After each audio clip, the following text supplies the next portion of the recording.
ሰላም እንዴት ናችሁ ዶቼ? ዛሬ ደግሞ ይሄንን የምርጥ የጁስ መሽን ይዤላችሁ መጥቻለሁ። እንግዲህ ብራንዱ ኩቪኝ ይባላል። ሪሰርች ልታደርጉት ትችላላችሁ። በጣም ምርጥ መሽን ነው።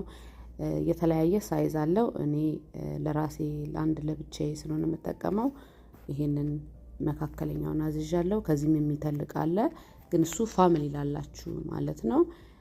በጣም ምርጥ ነው። ይሄንን ከመግዛቴ በፊት እኔ ብዙ ሰርች አድርጌያለሁኝ። በብዛት ኢንፍሉዌንሰሮች ይሄንን ሬኮመንድ ያደርጋሉ። ከብሩሽ ማጠቢያ ጀምሮ ጆጎች፣ እንዲሁም ደግሞ 3 የተለያዩ አክሰሰሪዎች አሉት ማለት ነው። ለመግጠምም በጣም ቀላል ነው። እኔ በፊት የነበረኝ ጁሰር ተበላሽቶብኝ ነው ይሄንን ኦርደር ያደረኩት።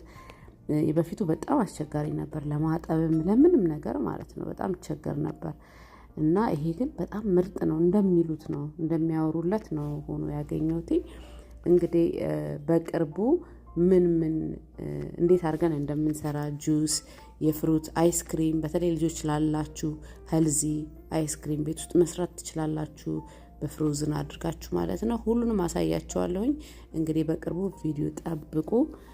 ይሄንን ይመስላል መሽኑ። ከወደዳችሁት ኦርደር ማድረግ ትችላላችሁ ማለት ነው።